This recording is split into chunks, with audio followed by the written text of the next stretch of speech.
How are you, Jeff? Good. Yeah, a little bit in shock. Wait, you're referring to launching Planet of the Humans on YouTube, right? On the Right. and just the response to that. So thank you all the more for making time this morning. Since I don't know, are you just like getting? Are you just pulled in a bunch of different directions all at once? Yeah, we've had 1.4 million views. It might be more than that now. I don't know, but I guess it's around 3 days. Um, so we released it. Yeah, with the pandemic, losing track of what day it is. It's Friday, right? Yeah, the It's days definitely do bleed into each other. Yeah. so we released Tuesday morning about 9 o'clock. So very close to this time, Uh huh. and yeah, we didn't know what would happen. But it just kind of went crazy. For a while, we were trending, I think, number 12 on YouTube Mm-hmm. at the peak. And we did a live stream Q&A Yeah, discussion, I caught the and tail end of that. there were 270,000 people watching that. Oh, So, no wonder nobody responded to my message. yeah, I don't know why. Didn't get Uh, through. I thought I would write something clever, or I think I posted the link to our previous podcast that we did back last summer in Traverse City. Right, and you were our first podcast and our Oh my God. second interview, I think, for the film. So thanks for having me back.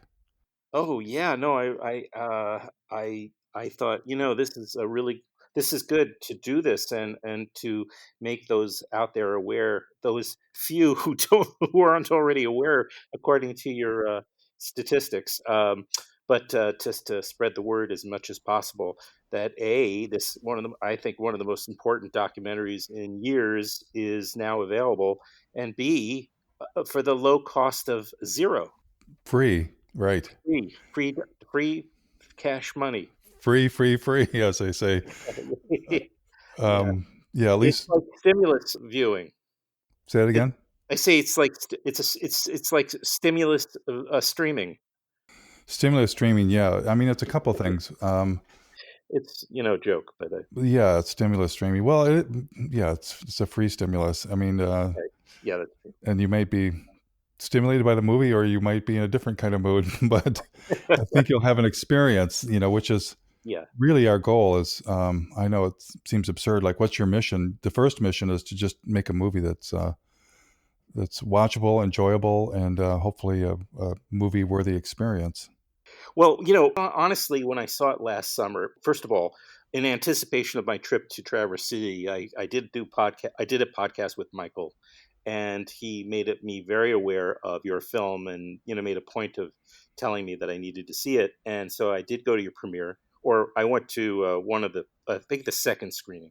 Anyway, it was frustrating. It makes you frustrated. It's a little stressful, but right now I know that Americans, well, not only Americans, of course, but you know, Americans in particular, just because we're American, we're in America, are going through a really difficult period. However, people are the reports are coming in that the environment is in the very, very, very earliest of all stages, of course, of sort of improving a little bit. I mean, even if it's just a drop.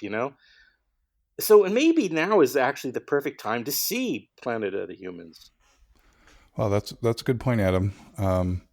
We're motivated We're Well, a it's little. it's like our Mother Earth has sent us to our timeout room to think about what we've done, and Yeah, here we are, sitting here. great way of putting it. Yeah. And but it's also a sign of coming attractions, or maybe coming attractions are actually here now. I mean, I've long worried. While I was in the run up to making this film, I spent many years just exploring what's going wrong with the planet and how bad it could become. And when it really dawns on you what it looks like to have a species collapse, it's just something I don't think even the environmental movement, as much as it's blamed for being doom and gloom, really holds fully in mind. So this is the kind of thing you read about in science fiction or see in science fiction movies, but it really is true that when we push the planet past the limits, we're all focused on climate change, and rightfully so. It's a terrible thing, but there's so many other boundaries that we're hitting, and this virus kind of leapt out of what? It leapt out of our abuse of animals and our animal consumption and our abuse of ecosystems that those animals lived in. You're And talking about the wet market or wherever there's supposedly. Uh, yeah, I think I've read that it could have to do with pangolins, which are endangered, and also with bats, which are common transmitters of viruses to humans. So the wet market represented people who were quite often poor, right. going to the last remaining wild areas to get their food. And then so there's also research showing that stressed animals transmit diseases way more easily to humans. And then so the virus got into a very crowded city of 12 million people who were crowded in there to build all of our stuff. So, so it's like the three things right there together: the abuse of nature, Right. uh, densely populated humans, and our way out of control consumption that had the people in Wuhan, China living up to 12 in a room. And I Mm. saw some photos of people there wearing masks walking down the street, not from the virus, but from before the virus, from air pollution. Um, so it's, in a way, it is Mother Earth's way of telling us that we've hit limits and we're in for some real trouble. And of course, the virus in this story isn't in the film, but the background of the film is really that green energy is not going to save us. Even if you believe in green energy and that it works, and the last thing the humans need is another supply of energy. Look what we've done with what we've had. What we need is an off switch, and to come to understand that we're hitting all kinds of limits. So, yeah, so it's an opportune time to think about this. And another thing that's interesting is that at the screenings, and maybe you remember this, but people in our screenings over the last year always stand up and say, well, what are we supposed to do? And, and that's a very understandable feeling, but the pandemic is telling us what we are supposed to do, which is to, as you pointed out, all we have to do is begin to stop and slow down. Yeah, I like that. It's the once again well, it's like a low tech answer to a high tech problem, you know. But it's true. It's just stopping is a good way to start. Do you remember that at the Q&A at the festival? People, but what are we supposed to do? Kind of feeling, which I don't know if Hmm. you had that or not after you're watching the film. I was weeping. I was rocking in a fetal position on the floor in the aisle. So I don't remember. Can you hear me, by the way? Yeah, I can hear you. Yep. Okay. I'm kidding, of course, but I don't have specific memories. I just remember it delivers such difficult news, and I think I'm not even sure I stuck around for the Q&A. I'll be 100% Okay. honest. I may have stuck around for a while though, because knowing that I was going to probably talk to you, I wanted to get some talking points, perhaps, but I just don't remember. Yeah, it's a feel good movie of the year, right? That's what we call it. The um and since Well, you it saw, asks a lot. It asks a lot of the viewers, and it's not. Watch a lot of documentaries these days, and your documentary asks, I think, in a way more of its viewers, and I'm not talking about in terms of like some sort of checklist or to-do list of assignments afterwards, but just in terms of viewing the film and being open to what you're saying in the film. yeah, to ask more viewers, not even in the way, another interpretation of that could be like an artsy film that asks you to kind of endure or go into some kind of other Hmm. interesting space. It's challenging our most sacred beliefs, and right now we're in the period where millions of people, or at least well over a million, have watched the film, and the YouTube comments have been phenomenal. I mean, just amazing how Can I ask people, you about that? Yeah. yeah. But also, we're kind of the film says that the story we've been told and sold and believed in, um, by the environmental movement and environmental leaders, by Al Gore, Bill McKibben, and other people that we have loved and cherished, That's an incorrect story. And there are tens of thousands, maybe hundreds of thousands of people in environmental organizations, in the media, that have basically spent their careers telling you that the central problem is climate change to the exclusion of all the other things we humans are doing, and that green energy will save us. So to say that the story of climate change is incomplete and insufficient, and green energy therefore won't save us and won't even stop climate change, is quite a it's a challenge to the entire environmental system as we know it, Hmm. and in a way, a call to overthrow that system. Correct, right? Which is the tall order. And a lot of people, as I think when you and me and Ozzy were talking in my hotel room that day on the podcast, I thought one really interesting point was how there is a culture around the green movement, and how we really strongly have invested our identity. This is a large part of our identity. A lot of the progressives, and you're asking us to sever a part of us. I mean, I'm exaggerating, but But not really, because our one of the things that I think I discovered early on in thinking about the psychology of this is that we all know that technology, whether it's a technology of an earlier age of knowing how to hunt and fish, or how to mhm, find where the wild food was growing, or then to begin to farm, the technology of the early clothing. But now, all this advanced technology we have, technology is central to who we are as humans. But the thing I realized is, what is technology without a story? We wouldn't have went to the moon without a story.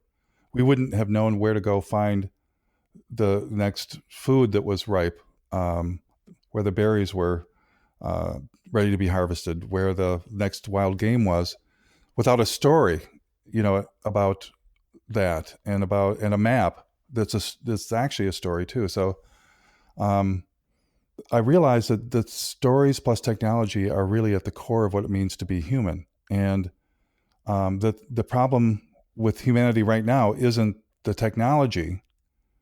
That we're trying to solve this problem through technology. The problem is we're living in the wrong story. We're not living in the full awareness that it's our entire species, our total human presence, that's the issue. We're living in this, mhm. and again, I wish we could solve climate change alone, um, but we're living in this hope that we could solve one single part of that. So overturning this story is no more easy than it is overturning the story of one's culture or patriotism or religion that's been turned to darkness. This is just as difficult a task as that. I wonder, yeah, after we are liberated from our quarantine, what life will look like. There is the human nature is to, we all talk about returning to normal, which is, I guess, a shorthand way of saying getting back to the way we were just before this started. But, I'm hoping that voices like Michael's, who have a real platform, can continue to sound the alarm. Like there, I don't think there's any going back anyway, but why would we choose to? Yeah. And you brought up Michael's work, and I think that's where our his work and mine overlap. Is that um, I'm responsible for my fantasies about who I was as a green guy, living in the woods, Hmm. chopping down trees for my log cabin, chopping down more trees to grow my food. Um, you know, um, so I'm responsible for my part in this, dreaming of solar panels and thinking I could Hmm. just, but we've also had a lot of help in this, and capitalism and the profit motive, and even their partners, whether it's the United Nations or environmental groups or economists that believe in things like sustainable growth. The only thing in your body that believes in sustainable growth is called cancer. Mm. Um, green growth. Um, so we've been sort of, I think, been an unholy alliance between environmentalism and capitalism that's helped to make sure that when I was younger, a solar panel was kind of an experiment, and there were solar panels that were low tech, like orienting your house to the sun. And then there's like the solar panels that Jimmy Carter put on the White House, which were actually just solar hot water heaters, you know, simple copper and Huh. glass. So the idea that solar is all about high tech. You know, you could, a clothesline is a solar device. A tree in front of your house is a solar device in the sense that it shades you in the summer.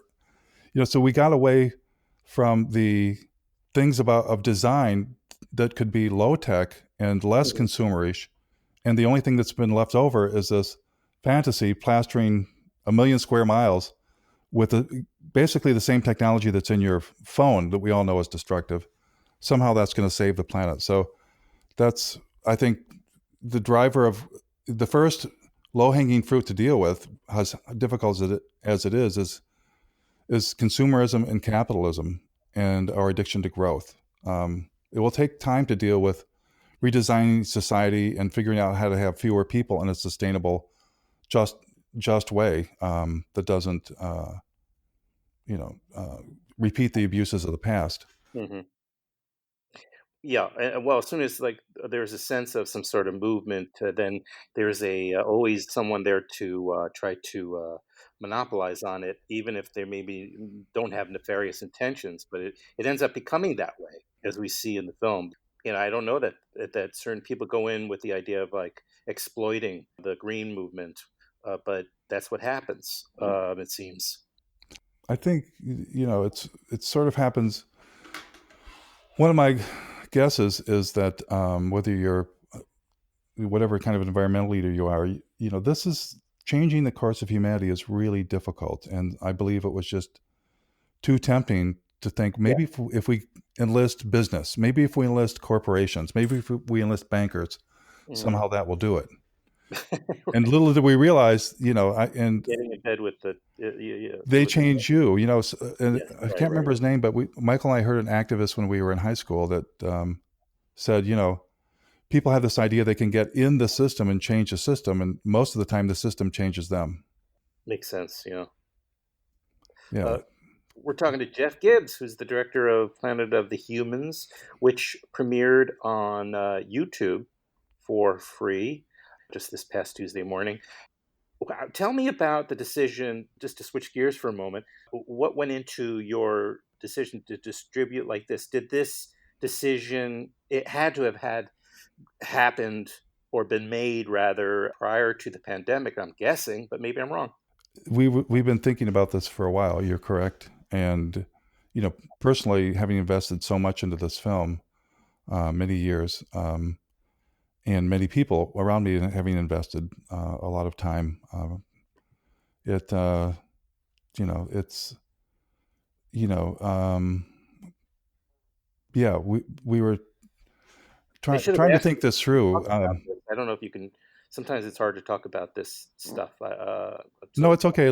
But it's it's a balance here because we all have to have our work funded and we have to have a way of proceeding.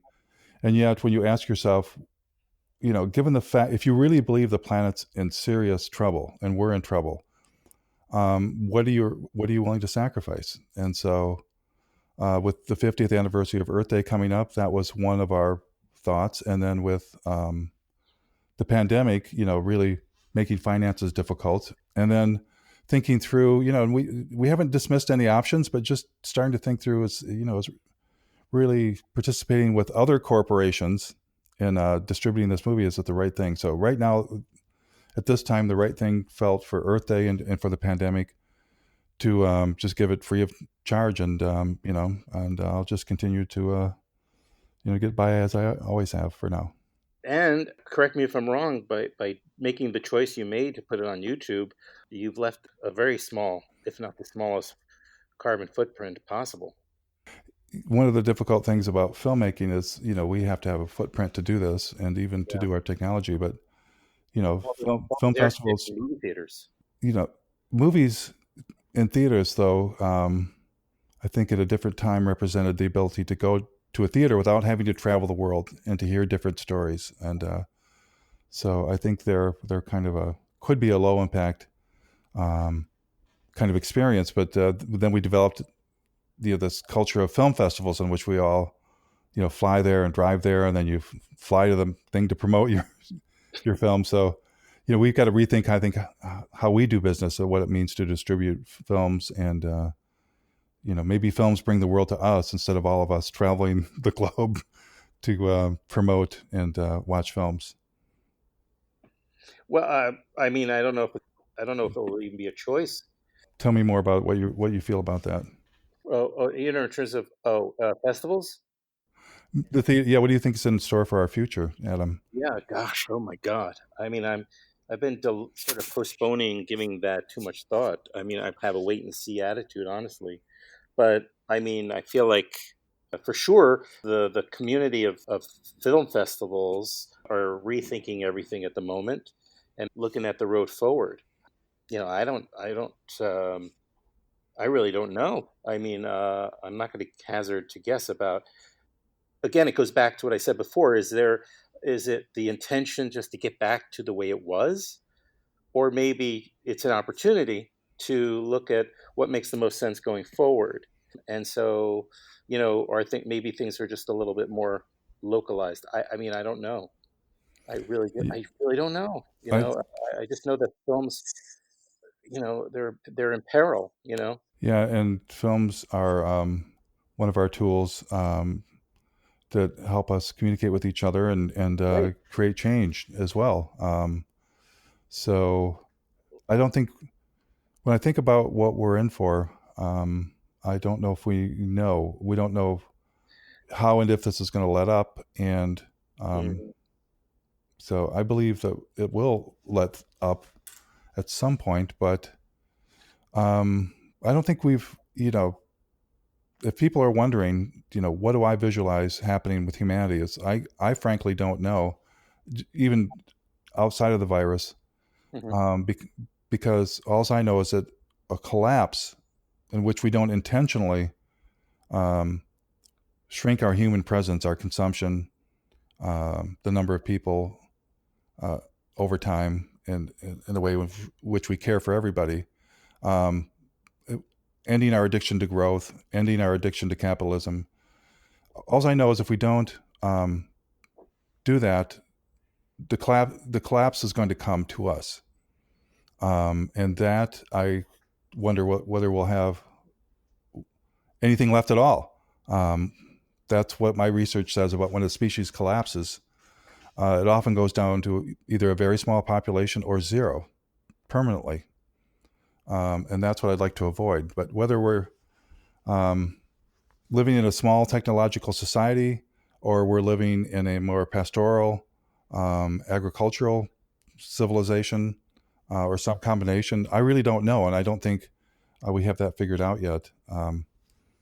So I wanted to raise these questions in the film to get many people thinking about it and many people planning, and I trust that process um, more than just trusting myself to map out the answers on a sheet of paper. Do you have a way of seeing? Are people watching? I mean, obviously, comments on the YouTube. You're doing your best. I'm sure there are way too many for you to read them all, but you might be getting a sense of how many people are watching the entire film and what their reaction is. You have access. Are you responding to some of these people? Are you engaging? Um, Not too much right now. I mean, yes, a few. We've been responding to just people have many people that are stunned and upset, and maybe even upset with the film. Interestingly enough, often seem to say that they've and things must change, and I learned so much, um, and even some of the reviews that have we got I think a 4-star review in the Guardian, and but there were some a few criticisms as there are, but even the criticisms were acknowledging um, the power of the film. But a few things we responded to in our talk the other night, like, oh, why did you leave out nuclear? Or maybe you're pro-nuclear. We're not pro-nuclear. We just didn't have time to deal with it. Um, some people have thrown out, oh, there's new technology and there's so much I can't put in the film. We're going to do some writing and have a frequently asked questions that we post on our website. It's like, okay, new technology, but the technology still uses the things that you see in the film. And the photovoltaic effect was developed in the mid 1800s. So it's not like we haven't been aware of this effect and how to use it. Um, the first wind turbine for electricity, I think, was in the late 1800s. Um, so it's one of our fantasies that we have, that just there can be more and more, somehow there's going to be another level of magic that will save us. Yeah, I don't. What is it with that? Why don't I don't know. I don't know what it is. It's I guess it's human nature. I have an answer. I haven't Nope. thought about it. If you want to go into this much into the weeds, the um, I noticed that before we got, and again, fossil fuels is helping to destroy the planet because our human presence is so large and we use so many fossil fuels. That's part of the story here. But science fiction never existed before we humans tapped into fossil fuels. So the ability to have something, a piece of rock or a thumb full, of oil, a thimble full of oil will make it push an SUV a block down the road. I mean, our lawnmowers are 6 horsepower, right? I mean, Yeah. so the ability to travel, to get in a tube and be in a different climate and continent in a few hours. So as fossil fuels gave us these powers that humans had never had before, as soon as we got fossil fuels infrastructure, and we could build telegraph lines, radio came in. All these technologies were based on having abundant fossil fuels, and the technology that developed. So I think it's actually affected our brains. So now that we think it's our birthright, that just it's the nature of being human, that there's going to be more and more magic. And there weren't stories of escaping to other planets and other universes. Maybe there was Icarus. If you flew to the sun, though, you would burn up. Right. There was Yeah. a magic carpet, but there weren't these stories like now you see everywhere. You see, Iron Man and the Avengers, and all the science fiction and all the comic book stuff is based on somebody's got some magic energy that just makes things happen. Right. Cartoons, like He-Man and Transformers. So it's gotten, I think, into our brains that this is just the way it is, that we're going to have continued magic. And there's always a new version, also, A new right? version. There's always a an iPhone 11, then there's going to be a 12. 12. And when you think about what the iPhone 12 really is, it's a super advanced version of the telegraph. Mm. It's a digital information being transmitted at a distance. And there was no telegraph before fossil fuels. There was no telephone. There were no hydroelectric dams because we didn't have enough concrete and iron and steel Mm. until we tapped into the coal. And then they could run the machines and process that level of material. So I'm hoping to write a book because this movie is really just in a way a trailer for this larger story that we haven't Yeah. learned Right. about. How exactly did civilization develop? How did we humans develop? How do we get ourselves into this mess? And how can we humanely, with love for everyone, figure a way to reduce our human presence? You may not get jacket quotes from the Al Gores of the world, but No, no, but we've got some already. Ozzy spotted. I don't know where he spotted it because I'm not tuned into these things. But the first meme from Planet of the Humans, which is "less is the new more," I love that. and I would add, maybe we'll probably be happier for it, because even though we're not happy being trapped Yeah. at home, I think some part of us, if we admit it, being forced to slow down has not been a completely bad thing for us all. Not at all. I agree, and that's kind of what I think is why perhaps seeing less smog and just sort of being able to breathe a little easier when we are outside, to cross the street without having to dodge the buses and cars quite so much. These types of things. Maybe that'll become our latest addiction. I don't know. It's good to observe, and I'm shocked at the stories. It's almost hard to believe. I hope they're true, but just when you see these pictures, like before and after, of how much more blue the sky is, and the pollution's missing, and the reports that animals are coming back this quickly from just humans interfering less. I mean, it's just, are you surprised by that? Yeah, of course. Sure. It's amazing. You'd think these things would take decades.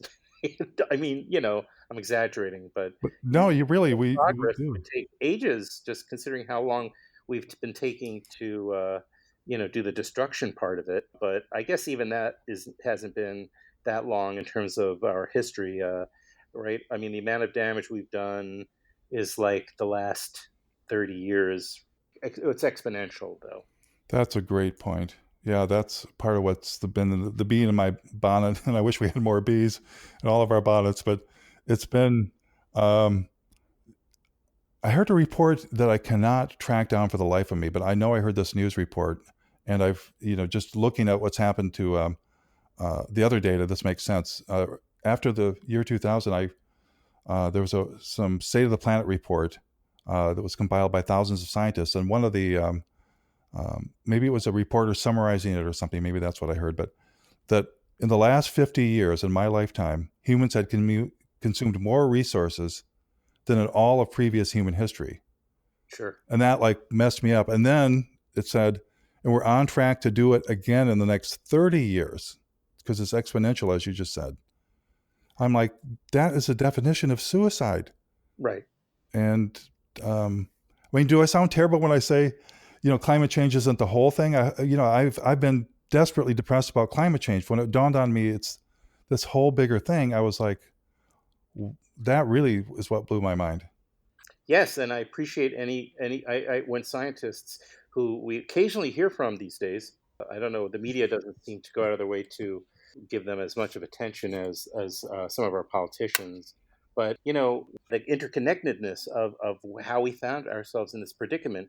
It's not just global warming. It's not just climate change. In terms of disease, has a lot to do with animal agriculture and everything else. It's all very much It's, connected. That's and how we found ourselves in this dilemma. mhm. It's animal agriculture, and it's all agriculture. I mean, animal is the most destructive and takes up the most land.